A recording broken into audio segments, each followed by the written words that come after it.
Hello friends, I'm Vishakha. Welcome to Global Online NetSet Preparation Channel. Today we are going to learn NTA NET Exam 2022, Paper 2 Economics, Unit name Macroeconomics, and topic name is Consumption Function and Investment Multiplier. Okay, today is a part 2 of practice questions. We are going to clear our concepts from macroeconomics by the MCQs. So let's start today's session. Okay, before starting our today's session, I have an important announcement for the students who are preparing for upcoming NET exam 2022.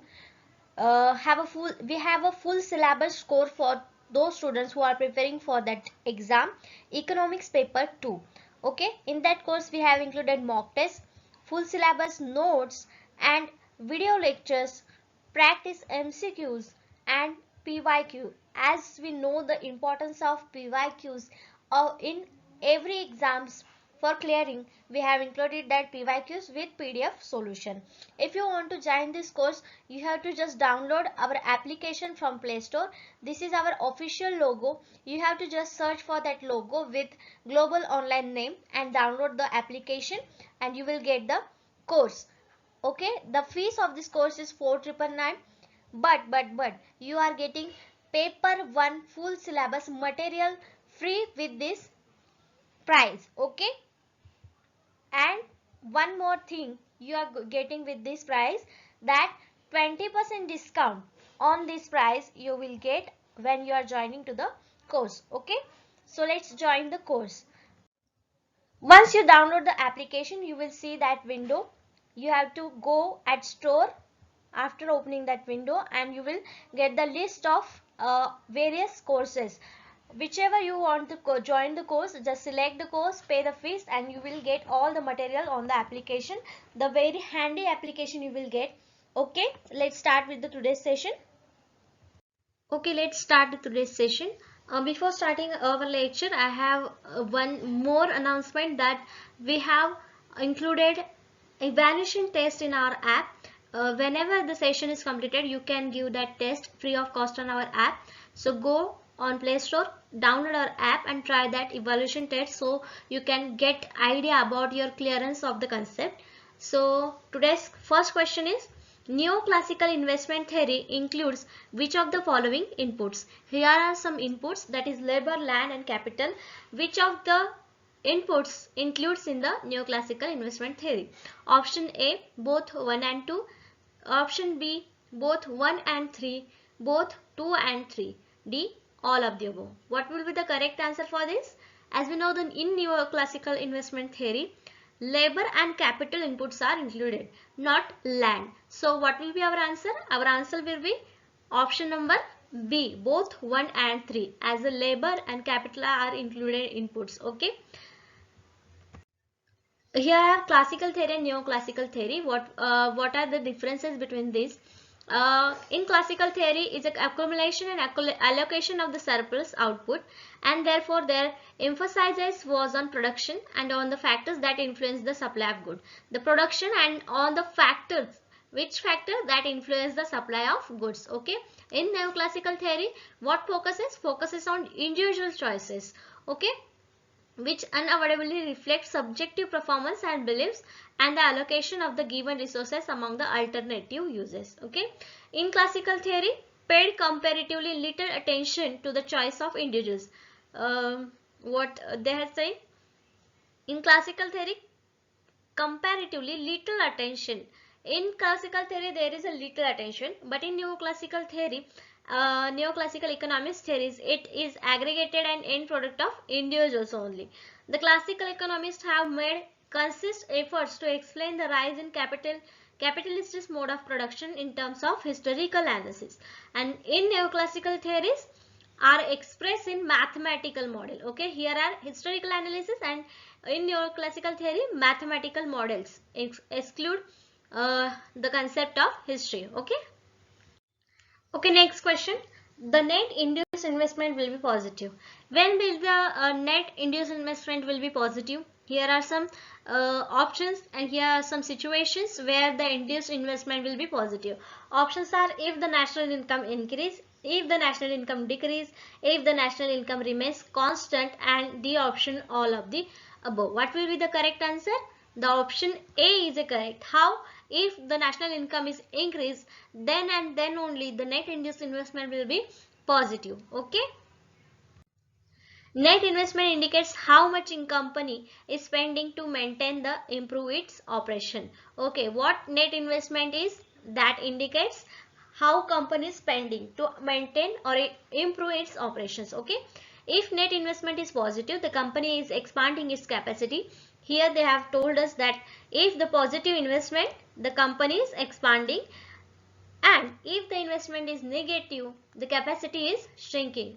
Okay, if gross investment is constantly higher than depreciation, the net investment figure will be positive only, indicating that company's production capacity is increasing. If gross investment is consistently lower than depreciation, net investment will be negative only, indicating that productive capacity is decreasing. Okay. Next question, investment by borrowing leads to.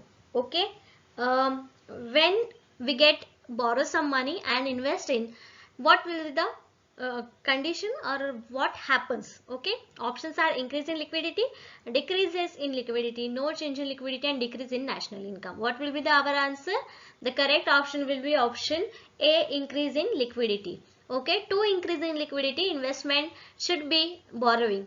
Okay, should be done by borrowing.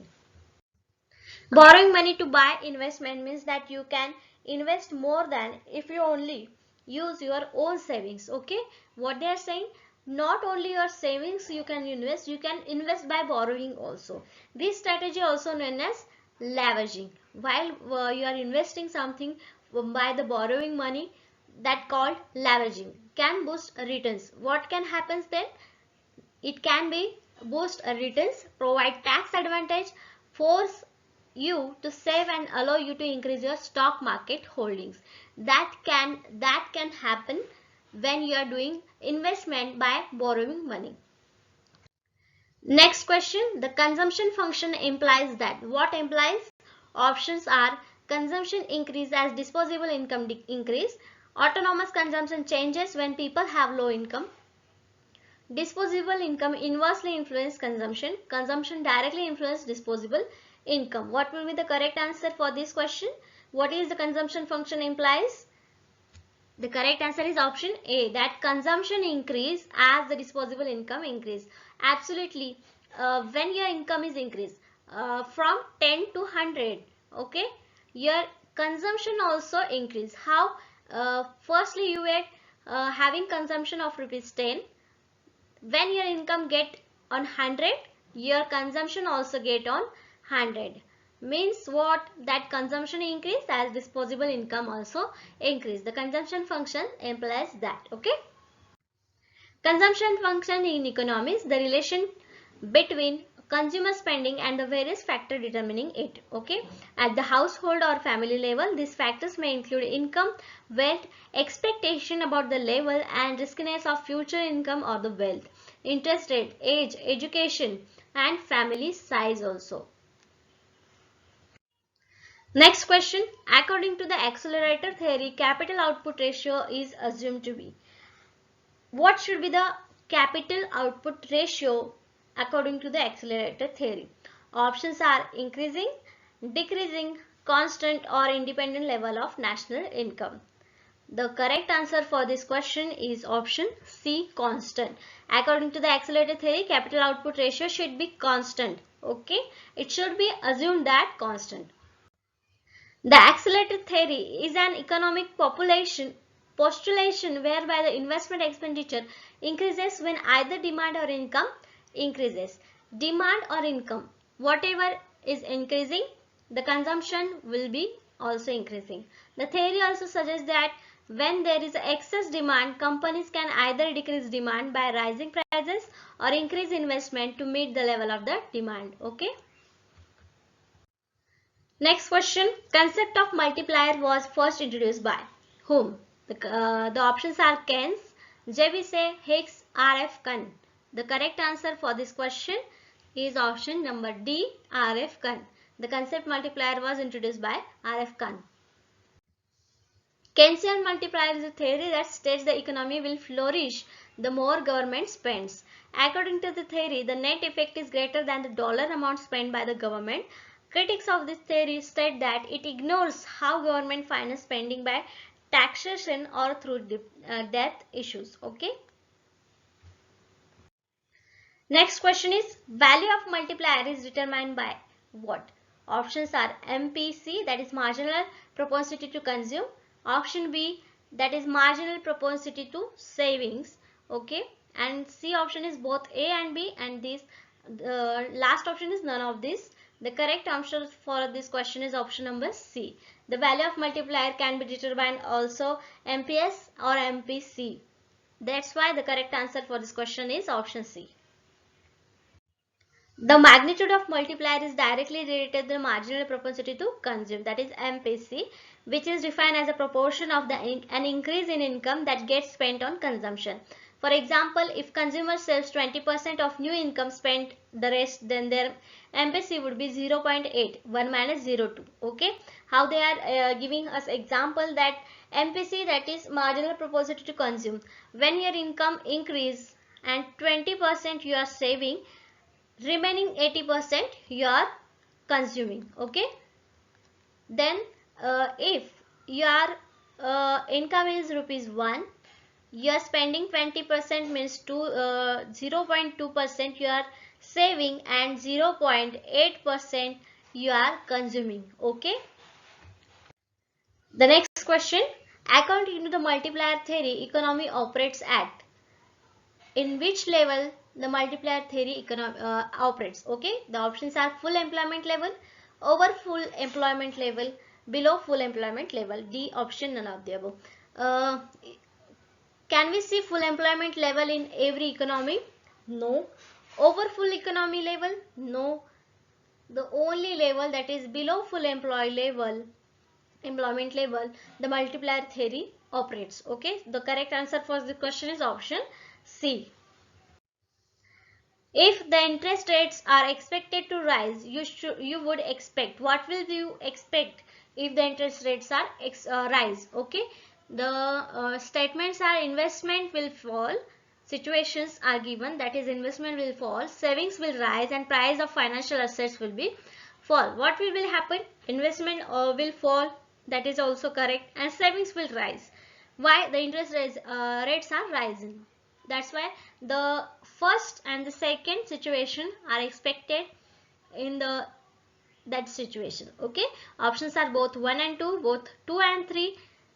Option C 1, 2 and 3. D none of the above. What will be the correct answer? Correct answer will be option number A, both 1 and 2. That is investment will fall and savings will rise. Next question. Induced investment depends upon what? Rate of interest, marginal efficiency of capital, future expectation, and national income. Investment depends on rate of interest also, marginal efficiency of capital also, and future expectation also, and also on national income. So what will be our answer? Options are both 1 and 3, both 1 and 2, both 2 and 4, and D all of these. We have checked that 4 options, 4 situations have induced the investment. Okay, so our answer will be correct is option number D. All of these options are correct. So that's it for today. We have learned some concepts from macroeconomics in today's session. We will see more concepts on macroeconomics in next upcoming lecture.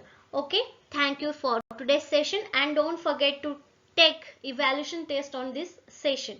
Okay, thank you. Have a good day.